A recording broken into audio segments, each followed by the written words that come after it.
राधे कृष्ण गोपाला।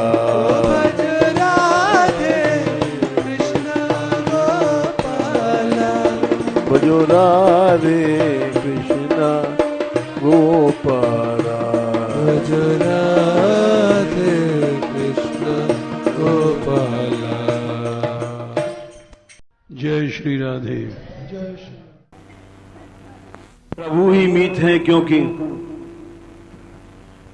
उनके पास ही वात्सल्य है और कहीं नहीं है। सब संसार स्वार्थी है। राधा रानी वात्सल्यमयी हैं। ये प्रसंग चल रहा है, श्री राधा रानी हो कृष्ण एक ही बात है। और संसार में जीव जब ये जान जाता है कि वात्सल्य वही है, हरि बिन मीत न कोई तेरे, इस संसार में एक भी व्यक्ति मीत नहीं है, न स्त्री है, भाई, बाकी सारा कुटुंब, एक भी व्यक्ति मीत नहीं था, न है, न होगा। अज्ञान से मनुष्य इस संसार में मीतों को बनाता है और स्वयं विनष्ट हो जाता है। और जैसे चींटी के जब पंख निकलते हैं तो समझ लो ये मरने वाली है। बरसात में चींटा चींटियों को पंख निकल आते हैं तो समझ लो ये मरने वाले हैं। वैसे ही हम जितना अपना फैलाव फैलाते हैं, मीत बनाते हैं, उतनी जल्दी मरते हैं, उतनी जगह मन बंटता है। और भागवत में ये बात कही गई है कि किसी को भी एक उदाहरण दिया जाता है उत्तरा का। परीक्षित की मां थी, अभिमन्यु की स्त्री थी। उत्तरा के ऊपर ब्रह्मास्त्र अश्वत्थामा ने प्रयोग किया गर्भ पर, तो वो अर्जुन भीम युधिष्ठिर सब बैठे थे, किसी की शरण में नहीं गई। एक बड़े भारी आश्चर्य की बात थी। इसलिए नहीं कि उसने चमत्कार देखे थे कृष्ण के, नहीं, उत्तरा को ज्ञान था। उसने जो शब्द कहा है वो एक ऐसा शब्द है कि समझो हीरा है, चमचमा रहा है हम जैसे मूर्ख लोगों के लिए। उत्तरा एक उपदेश दे गई। ब्रह्मास्त्र आ रहा है, अग्नि आ रही है, गर्भ की ओर दौड़ी वो कृष्ण की ओर, बोली पाए पाए महायोगिन देव देव जगतपते, आप ही रक्षा कर सकते हैं, आप ही जगत के पति हैं।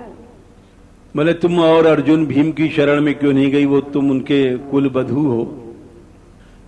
वो बोली कि नान्यम त्वद भयम पश्ये यत्र मृत्यु परस्परम। संसार में किसी भी प्राणी को शरण समझना, मित्र बनाना, आश्रय लेना, सहारा लेना, अपनी मौत को बुलाना है। यत्र मृत्यु परस्परम, एक दूसरे को खा रहे हैं। स्त्री को पति खा रहा है, पति को स्त्री खा रही है, बेटा बाप को खा रहा है। कैसे खा रहा है? केवल कमाई नहीं खाते हैं, मन को खा जाते हैं, ममता करा लेते हैं, मन फंसा लेते हैं, आसक्ति करा लेते हैं। अब भगवान का क्या चिंतन करेगा?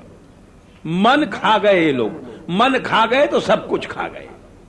यत्र मृत्यु परस्परम, ये उत्तरा के शब्द हैं, भागवत में खोल के देख लेना। हम लोग बड़े खुश हो जाते हैं कि हमारा लड़का आके गोद में बैठ गया, नाती पोता आके बाबा साहब दादाजी खिलाते हैं, बड़े खुश होते हैं।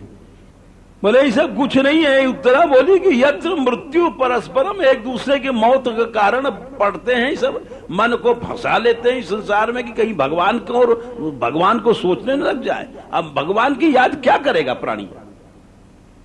भगवान की याद, भगवान की शरणागति तो इस संसार से जब ममता हटती तभी होगा। जैसे भगवान ने स्वयं कहा है,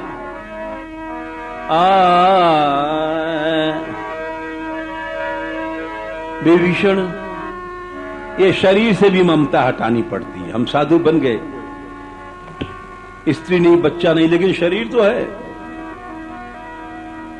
या अपना पैसा लग जोड़ने लग गए, बैंक में जो कुछ 10-20 हजार जमा कर आए, बोले उसमें ममता है। बोले ये सब भगवान से है, सब चीजें भगवान से दूर करती हैं। अरे तुम साधु बन गए, भगवान के आश्रय चले हो, धनवंत क्या संग्रह करते हो? एक मौका मिला है तुमको भगवान की ओर चलने का। हर प्राणी इसको नहीं छोड़ता। क्या साधु एक संत से बात कर रहे, बोले कुछ पैसा रखना जरूरी है, बीमार उमार पड़ जाए तो भाई जरूरी है। एक किसी गृहस्थ को समझा रहे थे, बोला हम अपना पैसा कुछ अलग रखते हैं भाई, उसको नहीं खर्च करते हैं, जरूरी है। ठीक है भाई।